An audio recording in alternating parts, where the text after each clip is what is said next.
Hey everyone, welcome back to all my listeners. This is episode 8 in season 15. Today is Wednesday, June 25th, 2025. My name is Sonal Patel, and this is the Paint the Medical Picture podcast series. All right, you guys, let's go ahead and get into today's episode. This is the biggest one in the month of June. This is the very last episode in the month of June, and you know it is my very favorite focus on newsworthy fraud, waste, and abuse highlights for the entire month. And of course, I'm going to be spotlighting some of those from the month's criminal and civil enforcement cases that I find newsworthy. And in my trusty tip, the very last trusty tip of the month, I wanted to quickly talk about staying safe from phishing scams. And I'm going to go ahead and close out and round out today's episode with another remarkable quote on hopes and aspirations by Samuel Taylor Coleridge. All right, you guys, let's get into it. So in today's newsworthy, the month's fraud, waste, and abuse cases. The month of June saw 40 cases as of the recording of this episode. Let's check out some of the cases I've spotlighted. Now, early June saw a CEO of a healthcare software company convicted of a $1 billion fraud conspiracy. A federal jury convicted the CEO of Power Mobility Dr. RX LLC for his role in operating a platform that generated false doctors' orders to defraud Medicare and other federal health care benefit programs of more than $1 billion. According to court documents and evidence presented at trial, a 79-year-old man of Maricopa County, Arizona, and his co-conspirators targeted hundreds of thousands of Medicare beneficiaries who provided their personally identifiable information and agreed to accept medically unnecessary orthotic braces, pain creams, and other items through misleading mailers, television advertisements, and calls from offshore call centers. He and his co-conspirators owned, controlled, and operated DMERX, an internet-based platform that generated false and fraudulent doctors' orders for these items. Now, as part of the scheme, he connected pharmacies, durable medical equipment, or DME suppliers, and marketers with telemedicine companies that would accept illegal kickbacks and bribes in exchange for signed doctors' orders transmitted using the DMERX platform. He and his co-conspirators received payments for coordinating these illegal kickback transactions and referring the completed doctors' orders to the DME suppliers, pharmacies, and telemarketers that paid kickbacks and bribes for the orders. The fraudulent doctors' orders generated by DMERX falsely represented that a doctor had examined and treated the Medicare beneficiaries when in fact purported telemedicine companies paid doctors to sign the orders without regard to medical necessity, based only on a brief telephone call with the beneficiary or no interaction with the beneficiary at all.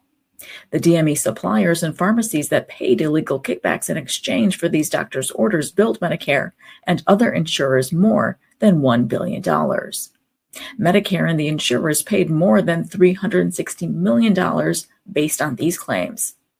According to evidence presented at trial, he and his co-conspirators concealed the scheme through sham contracts and by eliminating from doctors' orders what one co-conspirator described as dangerous words that might cause Medicare to audit the scheme's DME suppliers.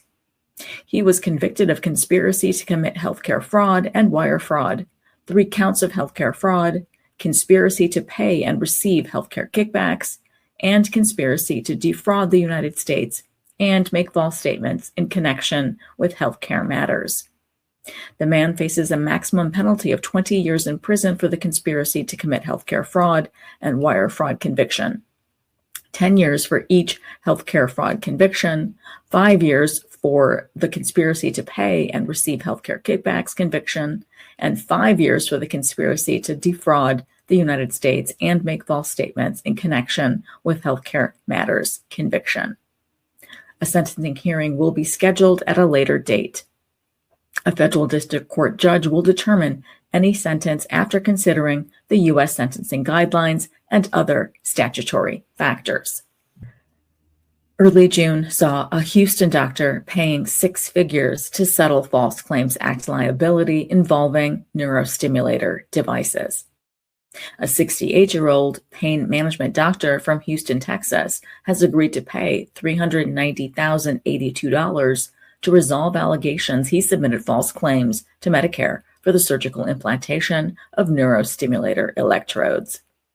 Pain Reduction Center PA is an entity used to conduct his medical practice. From December 7th of 2021 through December 14th of 2022, the doctor billed Medicare for the surgical implantation of neurostimulator electrodes. These are invasive procedures usually requiring the use of an operating room. As a result, Medicare pays thousands of dollars per procedure. However, neither the doctor nor his staff performed these surgical procedures according to the allegations. Instead, patients allegedly received devices used for electroacupuncture, which only involved inserting monofilament wire a few millimeters into patients' ears and taping the neurostimulator behind the ear with an adhesive. All device placements took place in his clinic, not a hospital, not a surgical center, and no incision was made on a patient, according to the allegations. The claims resolved by the settlement are allegations only, and there has been no determination of liability. Early June also saw a Louisiana man pleading guilty to a $3.8 million durable medical equipment fraud scheme. A Louisiana man pleaded guilty in connection with a 5-year scheme to submit millions of dollars in fraudulent claims to Medicare for expensive and medically unnecessary medical equipment. According to court documents, this Louisiana man pleaded guilty to 1 count of conspiracy to commit healthcare fraud for his role in a durable medical equipment or DME scheme. He was the owner of Blue Water Healthcare, a DME supply company. From the years 2018 through 2023, he paid for doctors' orders for medically unnecessary DME and tricked doctors into signing DME orders and certificates of medical necessity in order to bill for it. Despite receiving hundreds of complaints regarding the fraudulent orders, he submitted over $3.8 million in fraudulent claims to Medicare for supplying the DME and was reimbursed over $1.8 million. He is scheduled to be sentenced on October 2nd and faces a maximum penalty of 10 years in prison. A federal district court judge will determine any sentence after considering the U.S. sentencing guidelines and other statutory factors. Early June saw a woman guilty on all counts in child torture and Medicaid fraud case. Now, this case that I'm going to be spotlighting does go into rather grotesque detail on the violations committed against children. So please, this is a warning. If you need to step away from the podcast for a moment while I go over this rather grotesque case, please do so. Step away because the details are coming. Okay. A Minnesota district court judge found a woman guilty of all 11 charges, 1 count of attempted murder, 3 counts of child torture, 3 counts of stalking, and 4 counts of theft by false representation. As proven at trial, the woman physically, verbally, and emotionally abused her 3 minor children for more than 5 years. Her acts included, but were not limited to, engaging in medical child abuse by performing specific acts against her children that led to them presenting with false medical conditions to their medical providers. This included the woman forcibly withdrawing blood from her then 9-year-old child prior to his doctor's visits with a syringe, through a PICC line or through a central line. She then presented the child at doctor's visits and hospitals where he was observed as having dangerously low hemoglobin levels. She also self-diagnosed her children with other diseases, including osteogenesis imperfecta or brittle bone disease, and forced her children to wear boots, casts, and neck braces, even though they did not have any identified fractures or diagnosed injuries. One child was determined to have been in a cast for nearly 2 years and 2 months of his life, despite having only 2 confirmed injuries from medical professionals.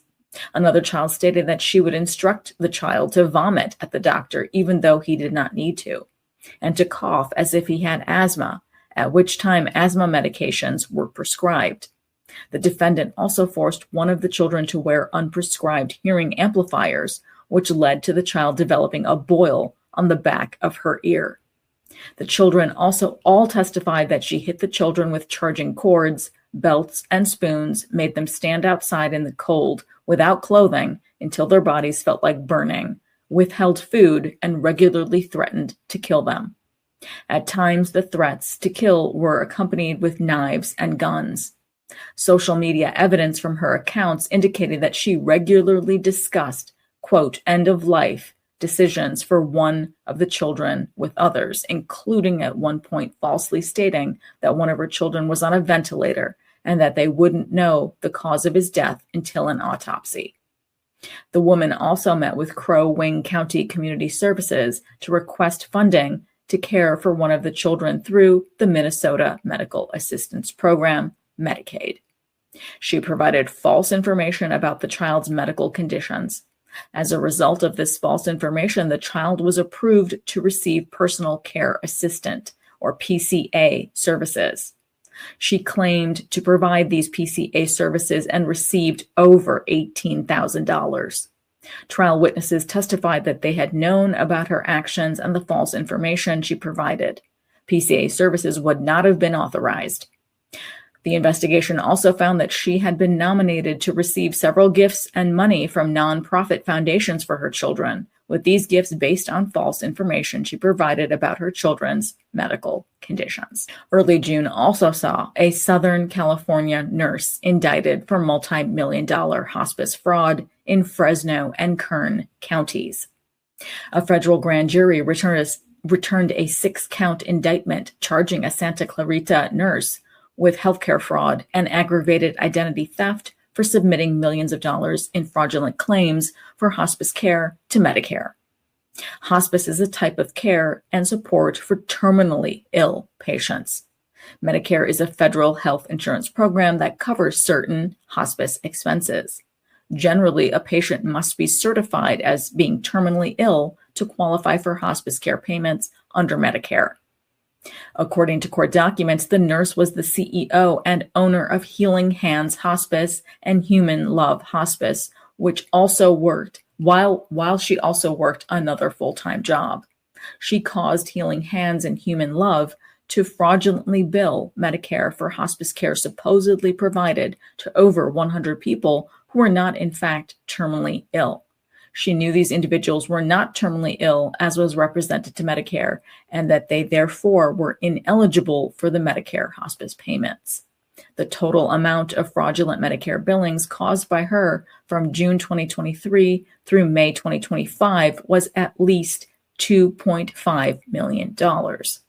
She and others obtained personal Medicare information for the supposed hospice patients by going to various retirement homes in Fresno and Kern counties, California. To avoid detection, they made these visits after hours when most of the retirement residences' managers were gone for the day. The nurse and others knocked on the patients' doors and asked them for their information so that they could enroll them in hospice. She then caused the Medicare claims to be submitted with false representations about terminal illness and submitted forged doctor's certifications when Medicare asked for supporting documentation. The Medicare payments were deposited into bank accounts that she controlled. The FBI, the HHS-OIG, arrested her and executed a search warrant at her home last week. Among other evidence, the FBI seized $77,000 in cash that she had hidden in boxes underneath her bed. If convicted, she faces a maximum term of 10 years in prison and a $250,000 fine for the healthcare fraud charge. She also faces an additional mandatory 2 years in prison for the aggravated identity theft charge, consecutive to any other sentence. Any sentence, however, would be determined at the discretion of the court after consideration of any applicable statutory factors and the federal sentencing guidelines, which take into account a number of variables. The charges here are allegations only. she is presumed innocent until and unless proven guilty beyond a reasonable doubt. Now, June also saw AAG's office securing indictments against Randolph Autism Service Provider for allegedly submitting more than $1 million in false claims. The Massachusetts Attorney General's office, the AGO, announced that the statewide grand jury has returned indictments against a woman and her two Randolph-based companies, L'Amour by Design, LBD, and L'Amour Community Health Institute, LCHI, for fraudulently billing Mass Health, the state Medicaid program, for more than $1 million for services that were never provided. The woman, LBD, and LCIH were each indicted on one count of Medicaid false claims and one count of larceny over $1,200. LBD primarily received payment from Mass Health for applied behavioral analysis, or ABA, services, which is a treatment principally designed for children with autism spectrum disorder. ABA services focus on the analysis, design, implementation, and evaluation of social and other environmental modifications to produce meaningful changes in behavior. While many of the services are delivered by paraprofessional staff, often referred to as behavioral technicians, Mass Health and its managed care entities require that supervision of behavioral technicians and family training be conducted by licensed applied behavioral analysts. The AGO began investigating this matter after a referral by Mass Health. According to the AGO's investigation, LBD billed for certain supervision and family training services that could not have taken place because only licensed behavioral analysts on staff who could have performed the services was not full-time, and stated that he did not perform those services. The AGO also alleges that LBD and LCIH billed for services to members that were not provided, including on holidays and after some members had canceled sessions or terminated services. Further, the AGO alleges that LBD and LCHI employees were asked by the woman to bill based on historical data rather than actual services rendered, and to falsify documentation to suggest that services had occurred when they had not. The AGO alleges that LBD and LCHI collectively and at her direction billed and received over $1 million from Mass Health for ABA and behavioral health services it did not provide. These charges are allegations, and the defendants are presumed innocent until proven guilty.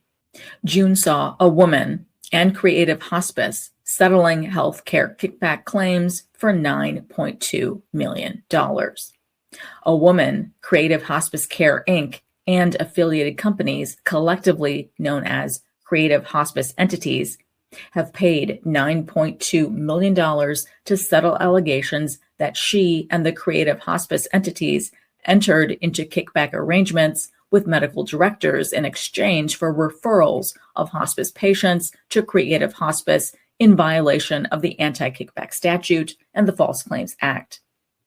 And the government's investigation began when a former Creative Hospice employee responsible for marketing Creative Hospice's services to healthcare providers filed a whistleblower complaint alleging that Creative Hospice paid kickbacks to medical directors to induce them to refer patients to Creative Hospice. These alleged kickbacks included monthly stipends and signing bonus payments to the medical directors. The compensation allegedly increased when the medical director referred more patients and decreased when the medical director failed to make referrals. 2 additional whistleblower complaints were subsequently filed involving similar allegations. The government alleges that these arrangements violated the anti-kickback statute at 42 U.S.C. sections 1320A through 7BB and caused the submission of false claims in the violation of the False Claims Act, the FCA, under 31 U.S.C. section 3729.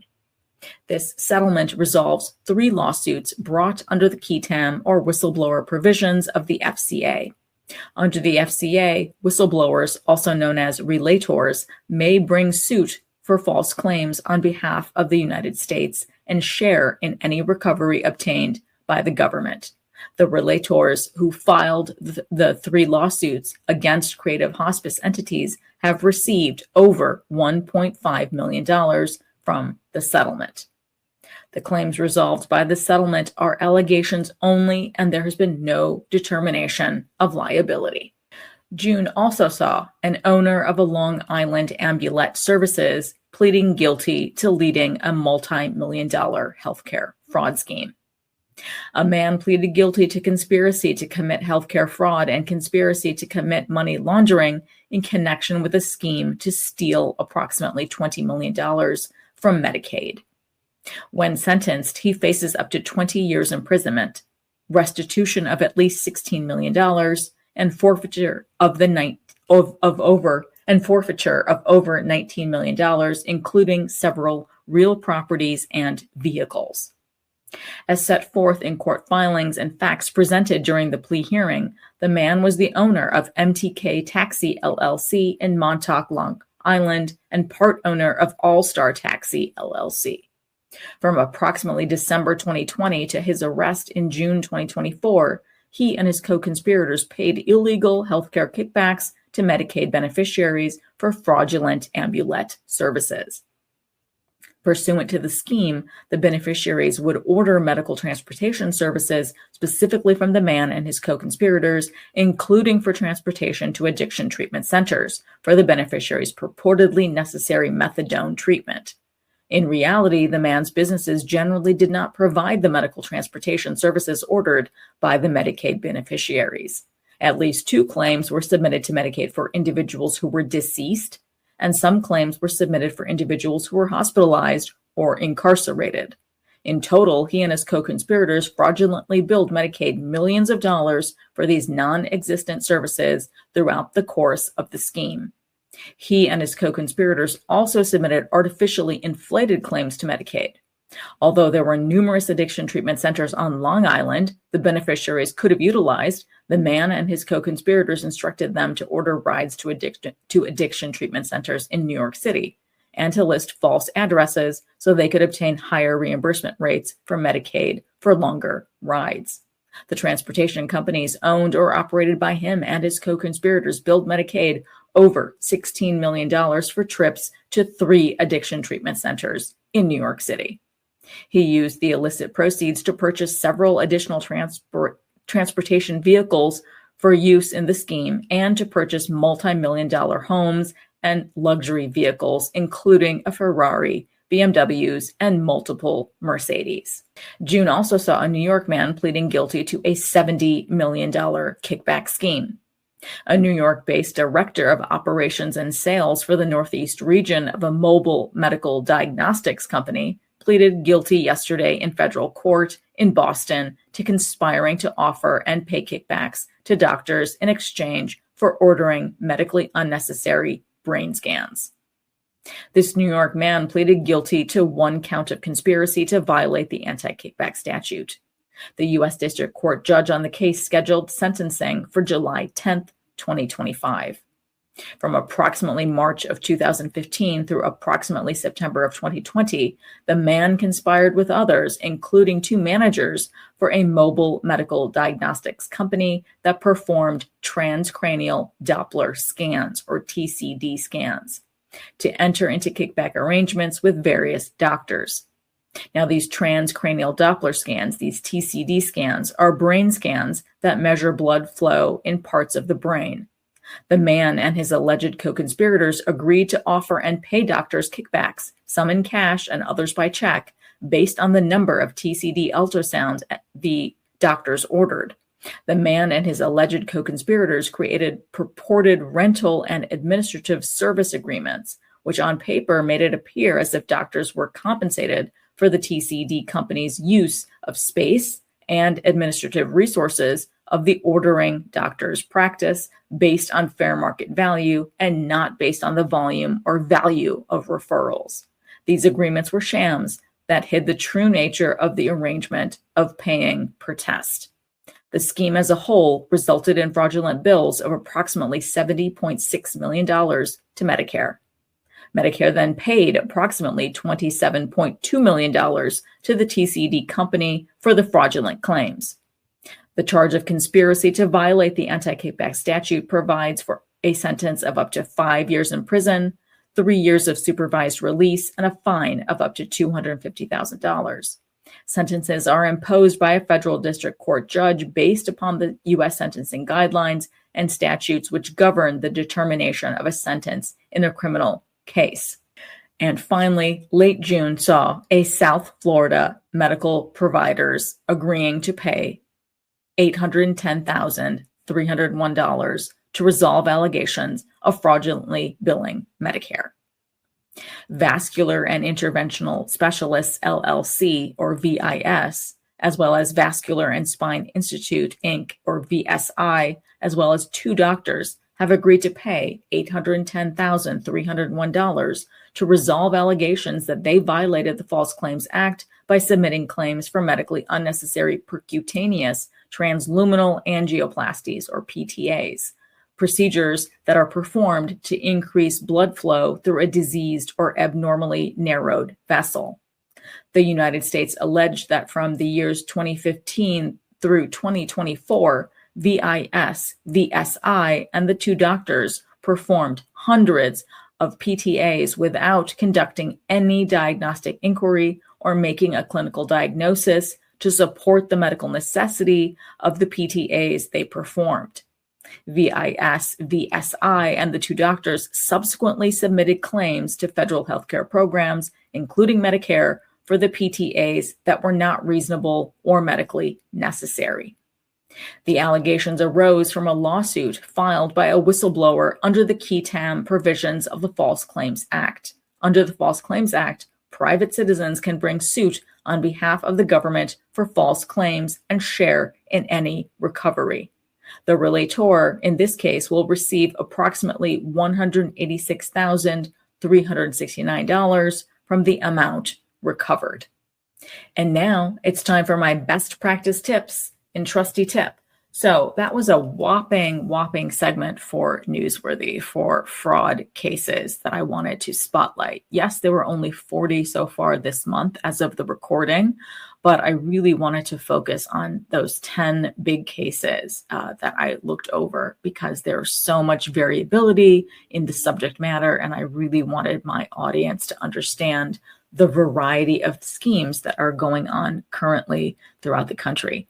And today's Trusty Tip definitely is a good piggyback off of that. There's been a lot of phishers and scammers out there. I know I've received so many scamming attempts and phishing attempts personally via email, through work email, through the podcast email address that I have, the various handles that I'm on for social media, as well as physical mailings. So lots of scary stuff out there. And I really wanted to do a quick Trusty Tip on something that was just posted by National Government Services in conjunction with CMS when they put out their tip for be aware providers on phishers and scammers that are out there, because they really are out there in full force.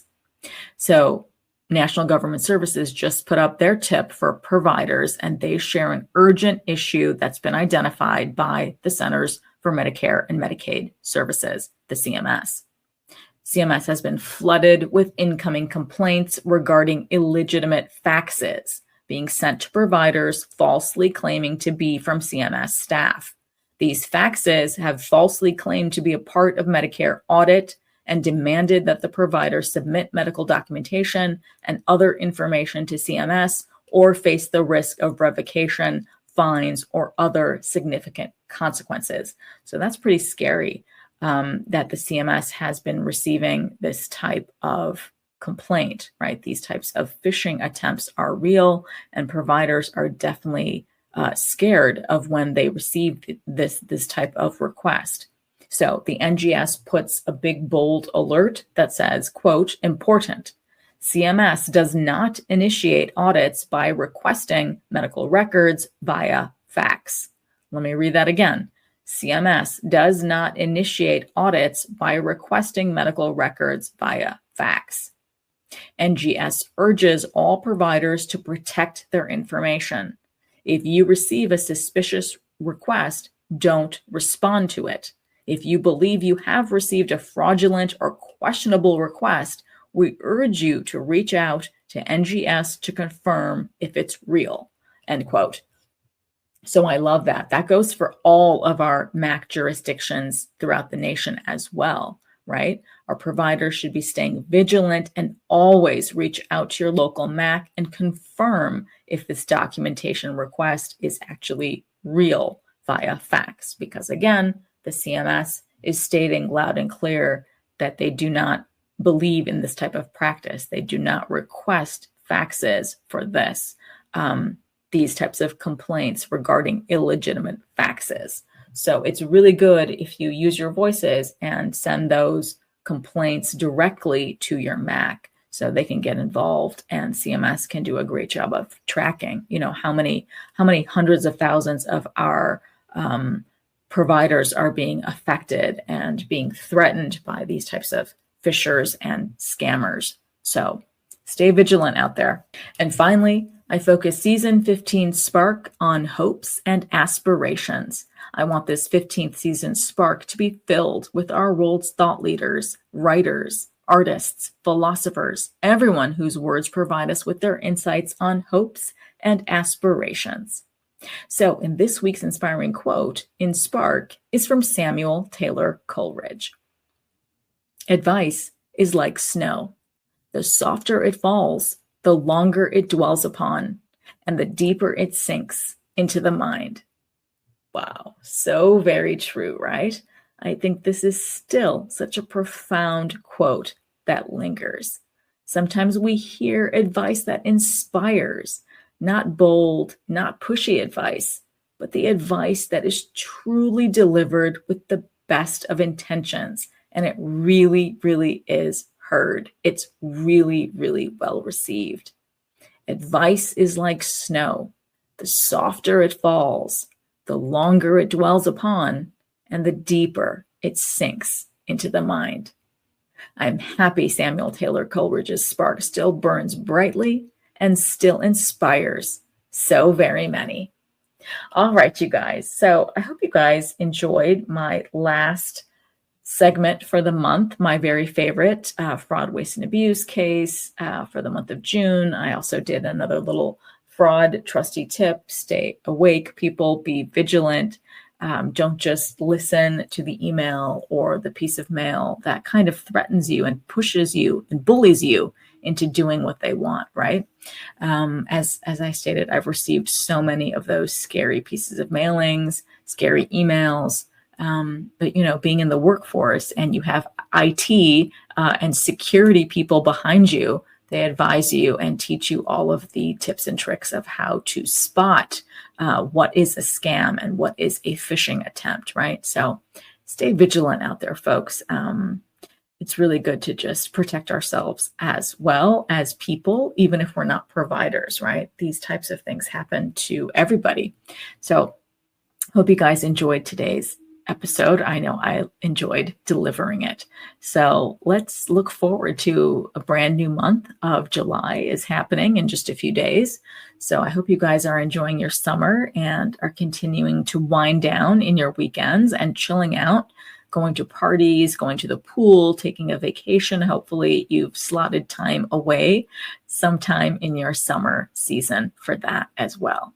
So anyways, you guys, thank you so much for listening in on today's episode. And I hope every week with me brings you closer to helping your providers paint a masterpiece.